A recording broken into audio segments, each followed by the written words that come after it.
The following conversation is intended for informational purposes only. You should always do your own work to determine if an investment is suitable for you. You're listening to the Telltales Weekend Update. I'm Ava Cabot. And I'm Marcus Graham, the Cash Flow Desk.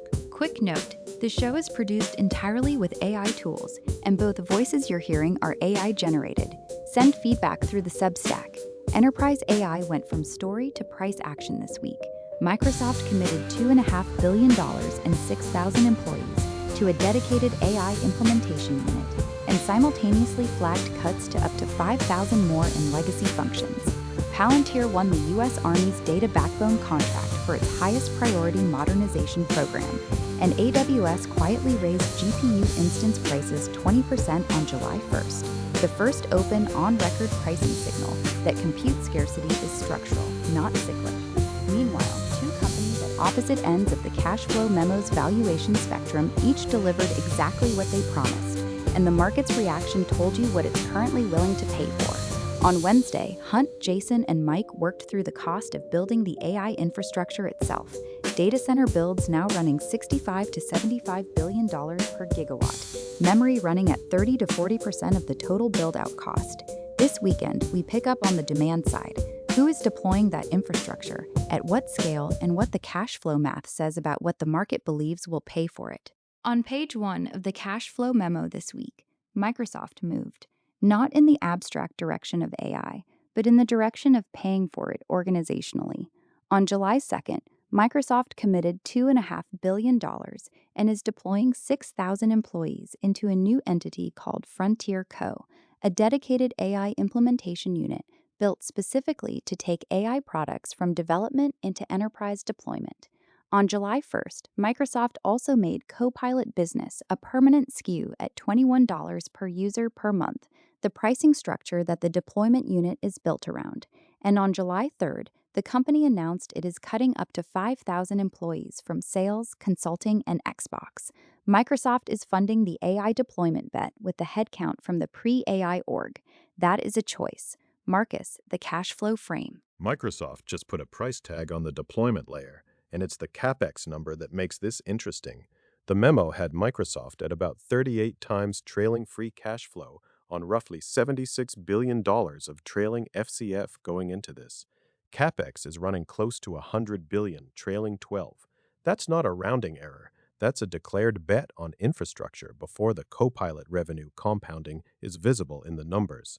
The test on the next print, whether Copilot dollar retention starts to justify the CapEx ahead of it. 38 times is what you pay when you believe the deployment curve is real. This week, Microsoft told you it believes. On the government side of the same argument, Palantir. The U.S. Army this month selected Palantir Foundry as the cloud data layer for NGC2, Next Generation Command and Control, described by the Army as its highest priority modernization effort. On June 29th, Palantir and NVIDIA launched an engine for deploying NVIDIA's Nematron open models in sovereign, air-gapped government environments. The market digested all of it on July 1st. Palantir up 7.8%, adding about $22 billion to its market value in a single session. D.A. Davidson followed on July 2nd with a buy upgrade and a $175 target. Marcus at 108 times free cash flow. What exactly is the market paying for? Palantir is the closest thing the memo has to a pure play on government AI becoming mandatory infrastructure rather than optional tooling. The memo has Palantir at about 108 times trailing free cash flow on roughly $2.7 billion of trailing FCF. Revenue ran about 85% growth year over year. That growth rate is real, but at this multiple, you are paying for every NATO-adjacent government following the Army's architecture choice. NGC2 makes that thesis credibly possible. It doesn't make it certain. The difference between possible and certain is where the risk lives. That's the theme this week. AI isn't just being built anymore, it's going to work.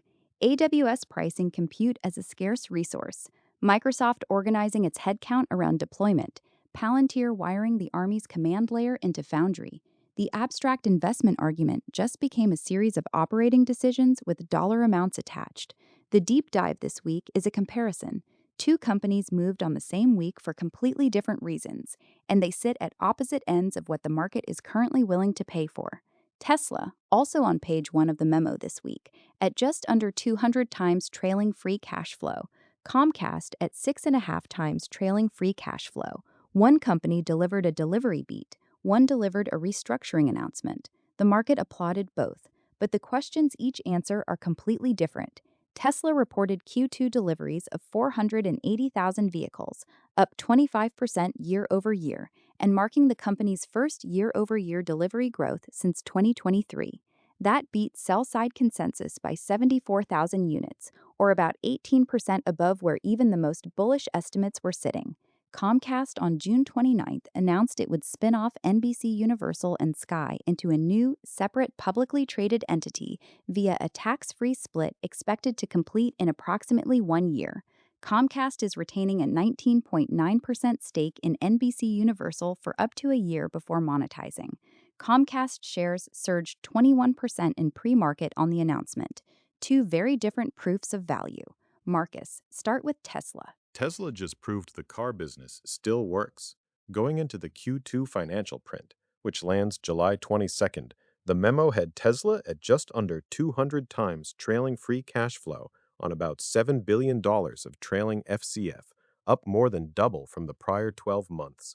The delivery beat answers one question. The demand is real. The business isn't broken. The multiple asks a second question the delivery print does not answer.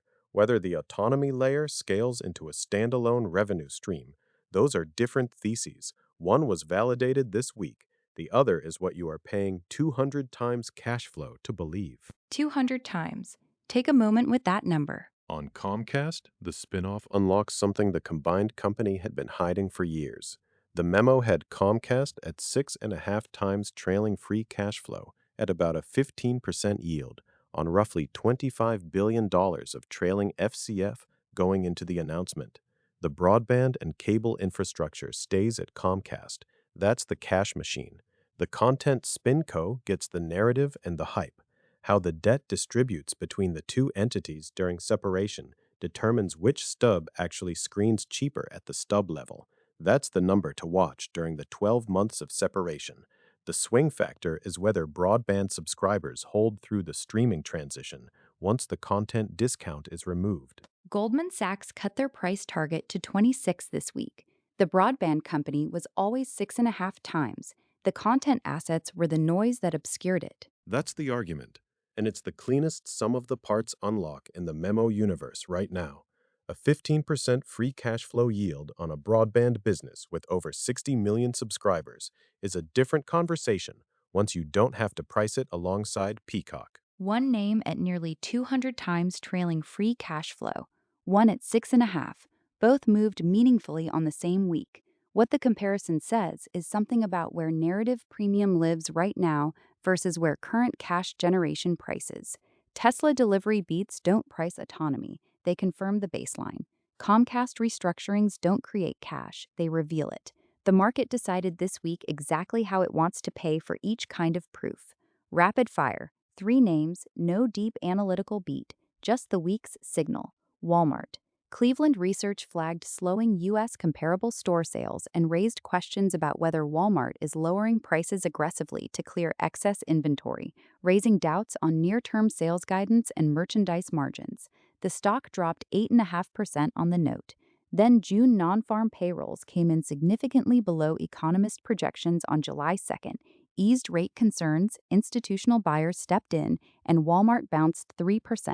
The memo has Walmart at 62 times trailing free cash flow at a 1.5% yield. At 62 times, you are priced for flawless execution at 4% revenue growth. A Cleveland Research comp note is not a blip. It's a thesis stress test. The bounce doesn't resolve the question. It just means the question waits for next quarter. Harrow. The BuViz commercial launch happened July 1st. An FDA-approved interchangeable biosimilar referencing Lucentis, commercialized through Harrow's exclusive agreement with Samsung Bioepis.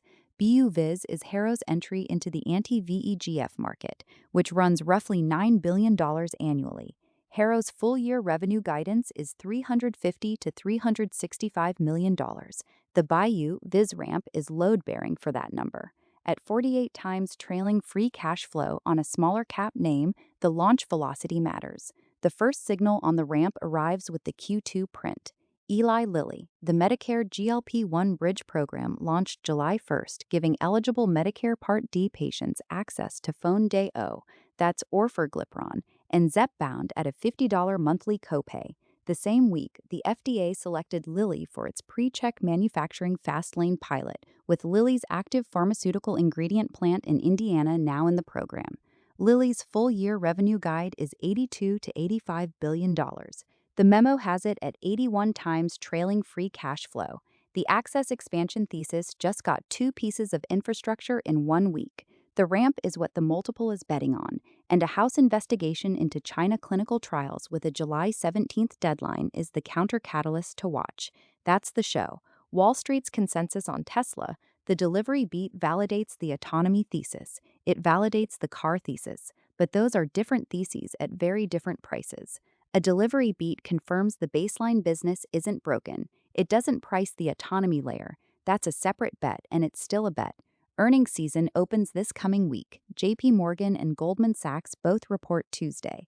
ASML drops Wednesday, which means the export control story and the Netherlands joining the Pax Silica Alliance get a revenue number attached to them, with China at roughly 20% of projected 2026 systems revenue. Morgan Stanley also Wednesday. Thursday is stacked. Netflix, Taiwan Semi, and United Health all in one session. 7 reports in 4 days. The opening bell of Q2 earnings season. Hunt, Jason, and Mike promised the mid-year predictions scorecard on Wednesday, and Hunt's exact words were, "Next week we'll all be kind of embarrassed by how poorly our predictions went. Looking forward to it." They're back Wednesday on episode 2628. Download the cash flow memo at telltales.us. The views expressed on this podcast are the host alone and do not constitute an offer to sell or a recommendation to purchase, or a solicitation of an offer to buy any security, nor a recommendation for any investment product or service. While certain information contained herein has been obtained from sources believed to be reliable, neither the host nor any of their employers or their affiliates have independently verified this information, and its accuracy and completeness cannot be guaranteed. Accordingly, no representation or warranty, express or implied, is made as to, and no reliance should be placed on, the fairness, accuracy, timeliness, or completeness of this information.